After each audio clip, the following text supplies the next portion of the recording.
नमस्कार। आप सभी रसिक जनों, सुधी जनों का हमारे इस कार्यक्रम नृत्यावली एक अन्वेषण में हार्दिक स्वागत है। Have a nice musical and intellectual welcome to all of you the dignities and listeners. A vision through life, यही है हमारा अपना शीर्षक, नृत्यावली एक अन्वेषण। नृत्यावली का यह कार्यक्रम केवल एक कार्यक्रम या विचार संदर्भ की बातचीत नहीं, एक हमारा अपना सांगीतिक सफ़र है, हमारी अपनी साझी यात्रा है, जिसमें आप और हम एक साथ चलते हैं उस वैचारिक प्रक्रिया की ओर जिसका नाम हमने दिया है नृत्यावली एक अन्वेषण। नृत्यावली एक अन्वेषण विचार के साथ साथ एक वैचारिक प्रयास है, एक वैचारिक यात्रा है जो हमें जोड़ता है अपने जीवन की जड़ों की ओर। और जीवन जो हमें गुण पगार करता है, गुणों से सिंचित करता है, हमारे अपने व्यवहारिक जीवन में, सामाजिक जीवन में, सांस्कृतिक जीवन में, आध्यात्मिक और मानसिक जीवन में भी। इस मानसिक विचार की यात्रा में स्वजात जन्मे, स्वाभाविक रूप से उपजते हुए विचारों के साथ उनकी शंकाएं और उसी का ही समाधान लेकर के आज हम आपके समक्ष प्रस्तुत हैं। शंकाएं होना स्वाभाविक है, लेकिन अस्वाभाविक तब होता है जब उन शंकाओं का समाधान हम बहुत ही अमानवीय रूप से करते हैं या करते किसी के प्रति पूर्वाग्रह करके। उन्हीं पूर्वाग्रहों से बचने हेतु आज का यह कार्यक्रम नृत्यावली एक अन्वेषण आप सभी के समक्ष प्रस्तुत है। तो चलिए हम और आप साझे तौर पर इस यात्रा की शुरुआत करते हैं अपने कला विचार के साथ, जो केवल एक विचार नहीं, एक दर्शन भी है, एक दृष्टि भी और एक अन्वेषण भी। नृत्यावली एक अन्वेषण। चलते हैं आज की शंका की समाधान की ओर।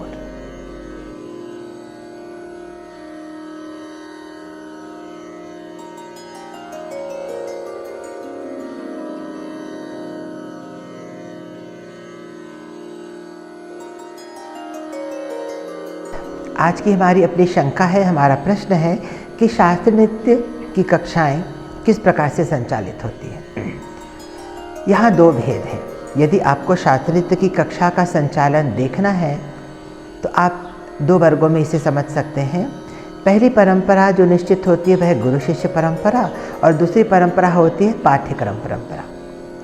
आप किसी भी परंपरा में दीक्षित हो सकते हैं, लेकिन आवश्यकता केवल यह है कि आपको उस परंपरा के आधार पर अपने आप को संवैधानिक स्तर पर, और वह संविधान आपका सामाजिक या राष्ट्रीय नहीं, वह आपका संविधान अपना व्यक्तिगत है, आपका अपना सांस्कृतिक स्तर का संविधान है, अनुशासन है, जिस आधार पे आप इस परंपरा का अनुशीलन कर सकते हैं या इसे आप अनुसरण करके, फॉलो करके आप शास्त्रीय नृत्य की परंपरा में सम्मिलित हो सकते हैं या उसे सीख सकते हैं।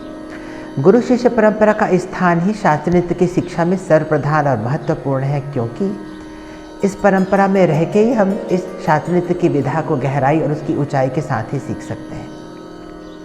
दो महान विभूति हमारे अपने भारत देश के पंडित विष्णु दिगंबर पलुस्कर और विष्णु नारायण भातखंडे, जिन्होंने 1930 के दशक में भारतीय शास्त्रीय संगीत को हर घर में प्रतिष्ठित करने, प्रचारित करने और प्रसारित करने का प्रयास किया, पाठ्यक्रम परंपरा को प्रतिपादित करके।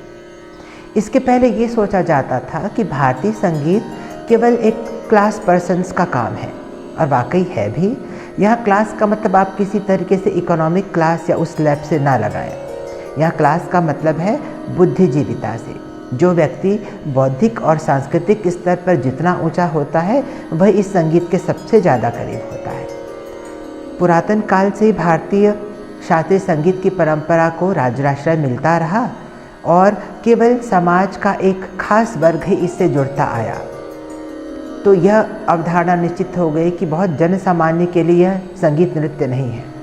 तो इसलिए साथ ही साथ जनमानस के लिए, सामान्य जनमानस के लिए लोक नृत्य की भी परंपरा समानांतर तौर पर विकसित होती रही। वस्तुतः सत्य ये बात है कि इस नृत्य को, संगीत को समझने में जिस तरीके की वैचारिक क्षमता या शारीरिक क्षमता की ज़रूरत होती है, साधना की ज़रूरत होती है, वो सभी व्यक्तियों में अपेक्षित हो पाना संभव नहीं।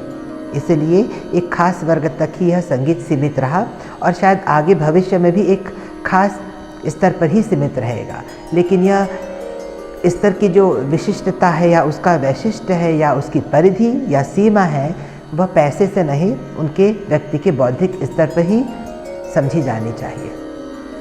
गुरु शिष्य परंपरा ऐसी परंपरा है जहाँ पर गुरु है और उनका अपना शिष्य। किसी शिष्य की योग्यता, उसकी शारीरिक संरचना के आधार पर ही गुरु उसको, अपने विद्यार्थी को उस विधा में पारंगत करता है। इसके ठीक उलट पाठ्यक्रम की परंपरा में केवल संगीत, नृत्य या साहित्य के प्रति व्यक्ति को अग्रेसित करना है या उसे अद्यतन करना है या अपडेट करना है। इसलिए पाठ्यक्रम की परंपरा में परंपरागत शैक्षणिक पद्धति के अनुसार एक कक्षा होती है। उस कक्षा में बहुत से विद्यार्थी होते हैं। अब विद्यार्थियों की संख्या भी उस कक्षा का संचालन करने वाले शिक्षक या गुरु के ऊपर निर्भर करती है कि वह न्यूनतम या अधिकतम कितनी संख्या में अपने पास वो विद्यार्थी रखता है। गुरु शिष्य परंपरा में कभी किसी तरीके का पाठ्यक्रम हम फॉलो नहीं करते। जिस तरीके से गुरु की मानसिक दशा है या शिक्षण प्राप्त करने वाले उस विद्यार्थी की अपनी एक मानसिक दशा है या उसकी योग्यता जैसी है, उस आधार पर उसकी शिक्षा आरंभ होती है। लेकिन पाठ्यक्रम परंपरा में हमारे पास एक प्रॉपर सिलेबस होता है, एक पाठ्यक्रम, एक प्रोस्पेक्टस, जिसमें हर महीने के हिसाब से, हर साल के हिसाब से टीचर को या शिक्षक को अपना एक फॉलोअप करना पड़ता है कि कितने दिनों में कौन सी चीज़ हम सिखाएं। पाठ्यक्रम परंपरा का सबसे बड़ा लाभ यह है कि यहाँ पे विद्यार्थी और शिक्षक दोनों ही नियमित होते हैं, रेगुलर।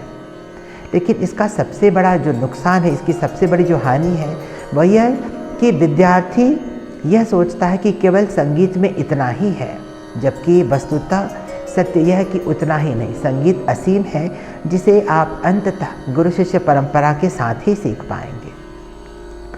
आज के आधुनिक युग में पाठ्यक्रम की परंपरा इसलिए भी महत्वपूर्ण है क्योंकि पाठ्यक्रम कंप्लीट होने के बाद, उसकी पूर्णता के बाद किसी शिक्षण संस्थान द्वारा एक सर्टिफिकेट या प्रशस्ति प्रदान की जाती है जो यह ज्ञापित करता है कि उस विद्यार्थी ने किसी एक खास समय का एक कोर्स या पाठ्यक्रम किया। इस हेतु उसे एक प्रशस्ति प्रदान किया जाता है।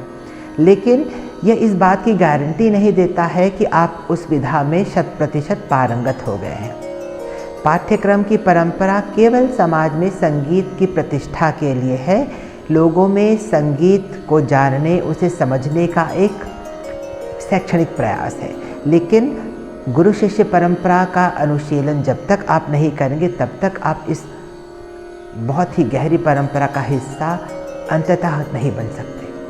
कई बार होता है कि पाठ्यक्रम परंपरा में कोई विद्यार्थी 7 साल, 8 साल या 10 साल का भी कोर्स करता है, फिर भी उसमें वो काबिलियत या हुनर या योग्यता नहीं आती कि वह शास्त्रीय संगीत को अकेले प्रस्तुत कर ले, comparison to those student who are learning in a guru shishya tradition. Guru shishya tradition का सबसे एक महत्व यहाँ पे सिद्ध होता है कि वह एक व्यक्तिक आधार पर निश्चित होता है। पाठ्यक्रम परंपरा एक सार्वजनिक स्तर पर प्रस्तुत होता है, लेकिन गुरु शिष्य परंपरा में आत्मिक स्तर पर गुरु और शिष्य आपस में जुड़ते हैं, उस क्षेत्र की गहराई और ऊंचाई एक साथ महसूस करते हैं और वहाँ एक स्नेह भी पनपता है जो पाठ्यक्रम परंपरा में नहीं होता।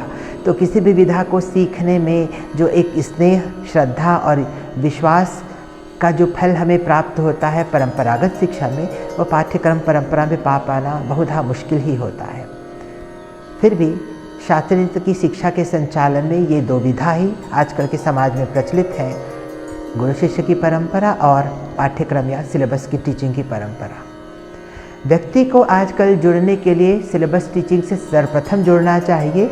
इससे व्यक्ति या वह विद्यार्थी या उस विद्यार्थी के अभिभावकगण अपने बच्चे की रुचि को बहुत अच्छी तरीके से परख लेते हैं और अगर बच्चे में रुचि निरंतर वृद्धि करती है तो तत्पश्चात निश्चित ही ऐसे विद्यार्थी या व्यक्ति को गुरु शिष्य परंपरा की शरण लेनी ही चाहिए ताकि संगीत के माध्यम से अपना एक भविष्य का स्तर या एक सांस्कृतिक स्तर को वह पा सके और संगीत की सृष्टि में या संगीत की सिद्धि में अपने आप को पूरी तरीके से शामिल कर सकता है। नमस्कार। यह था इस प्रश्न का समाधान। आशा है आप अपनी शंका के समाधान से संतुष्ट होंगे।